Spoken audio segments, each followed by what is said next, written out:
Is Halo Infinite really as bad as everyone's been led to believe? I have over 5,000 hours in Infinite and I've played almost every week since launch. So today I'm going to explain the story of Halo Infinite and how it's gotten to where it is now, because there's too many narratives surrounding the game coming from people that haven't hardly played the game. And if you guys end up enjoying the video, then don't forget to drop a sub. I'm a small creator, so everything counts. Anyways, let's get started. When Halo Infinite released with its multiplayer, it was one of the best received Halos to date. People loved the mechanics in the multiplayer and it almost felt like a true return to form. But the novelty of a fresh yet nostalgic feeling Halo didn't last long. Less than a month after release, people came to their senses and stopped huffing copium, realizing that the game didn't have much to offer. There were 4 playlists at launch that included Bot Arena, which was almost pointless, regular Team Arena, Big Team Battle, and Ranked Arena. There was no Forge, no customs, and we were still waiting on the campaign to release. And this content drought continued all the way through the first 6-month-long season. It was clear Halo Infinite wasn't being managed well at all. But then, Season 2 Lone Wolves dropped. We got more multiplayer lore, new maps, new modes, much needed sandbox changes, and we were starting to get a roadmap and were promised small content drops called drop pods for adjustments and community things for the second season that was supposed to last 6 months. So 6 months into a live service Halo, we get told that we're only getting 2 seasons in a year span with minimal content. Now remember, most games have 3-month-long seasons and usually drop enough content to keep their community satisfied, so obviously this wasn't cutting it. Anyways, the first few weeks started to feel like 343 Industry were starting to figure things out. But slowly the ranked community realized that the only new map added in rotation was atrocious, and 343 didn't know how to adjust the sandbox for ranked settings. The desync issues felt worse than playing Forza with your feet. The social playlists were full of some of the sweatiest players you could find due to skill-based matchmaking. The last Spartan standing mode had its own handful of problems as well. The progression system and the challenges were still a dumpster fire, and they removed snap sliding, but that's not the end of it. When the supposed end of Season 2 was nearing, 343 dropped the bomb that Season 3 was getting pushed back again, extending Season 2 into a 10-month-long period. But don't worry, we got the winter update. All jokes aside, this period of time was actually pretty good. They dropped Forge finally, and they shadow dropped the custom browser. We finally got to express our creativity and share it, and man did these people do some crazy work. Ever since Forge dropped in Halo Infinite, I've tanked over 1,000 hours in it alone. And I don't care what any of you have to say, it's the best Forge of any Halo. And for those of you that disagree, just go back to Halo Reach and Forge with no snap angles and no magnets for 10 hours and then let me know how you feel again. But outside of that, the winter update didn't have much else besides a 30-tier battle pass. Oh, and don't forget, Big Team Battle was broke for like 3 weeks during the holiday. And really it's sad to say, but that was enough to satisfy the Halo Infinite community for a few months. And some of the maps that came from Forge are actually amazing, shout out to Unique. But then, 2023 rolled around and the layoffs happened. This obliterated the campaign team and gutted most of the design team. And the only things that have truly kept Halo Infinite relevant after more than a year of letdowns and broken promises was the pro scene and the content creators. It's truly incredible seeing these pros in action, learning from the things they do and trying to incorporate their skills into your own gameplay. And then you'd get on YouTube and watch Mint Blitz hitting crazy clips, carrying the community, or you could watch Sean Dubs leaking the next big things for Halo. Everyone but 343 and Microsoft were carrying Halo Infinite at this point. And then Season 3 finally dropped.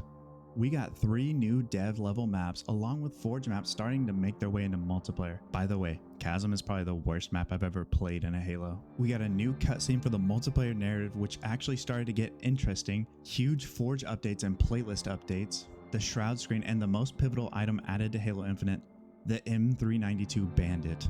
343 really had things rolling at this point. I feel like we're starting to see a trend here. But honestly, this was kind of the turning point for Halo Infinite. Ranked and casual were a little less frustrating with sandbox changes and 343 kind of listening to the community. But the biggest thing was Forge. I think Forge is what truly kept Halo Infinite going even up to now. Which is fine, it's literally a map builder designed for Halo Infinite. But what pissed me off was that 343 took the content when it met their standards and put it in rotation.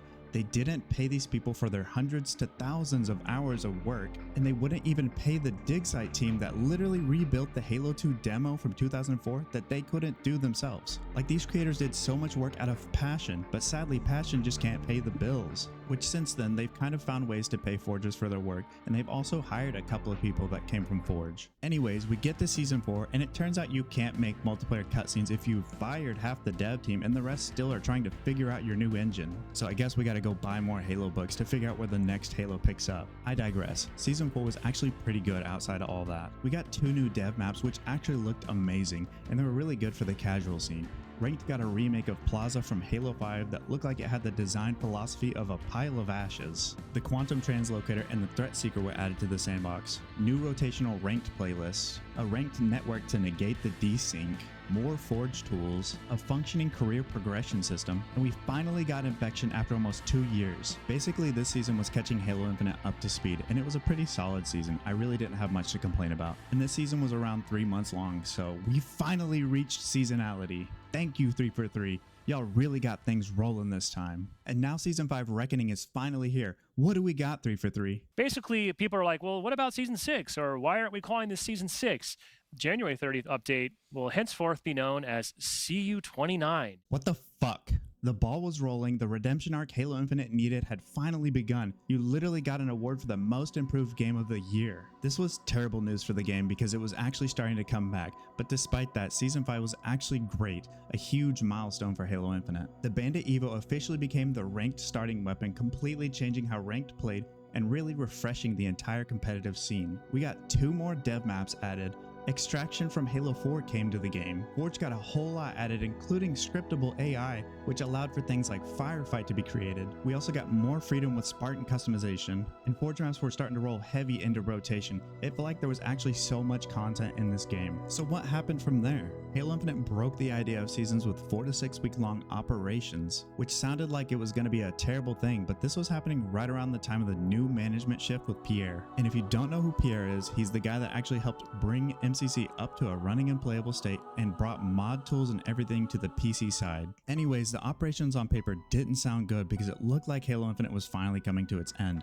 but it might have actually been the best shift for Halo Infinite content-wise. We were getting content and sandbox updates with new kit bash weapons on a semi-consistent basis. We got the Mutilator, which is by far the most broken and fun weapon I've ever used in a Halo. The MA5K, which is an SMG that shreds up close. The Fuel Rod Spanker, which looks kinda dumb, but functionally it's great minus the bullet ricochet. And lastly, the Carbine. Some people say this weapon is unnecessary, but I think it fits perfectly in the sandbox. These additions were great, but they were a little too late. Halo Infinite was dying.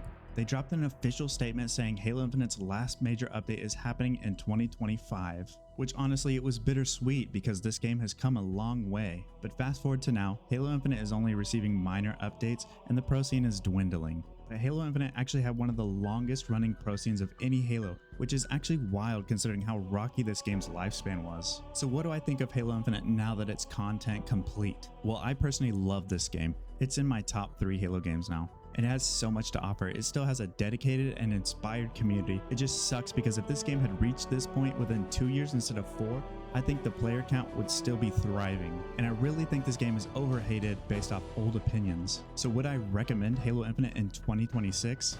Yes. This game hits all the marks when it comes to feeling like a Halo game that everyone can play. So that's all I have for y'all. That's the story of Halo Infinite. I hope you enjoyed the video. Let me know your thoughts in the comments and remember to sub if you want more videos like this. Anyways, I'll catch you in the next one.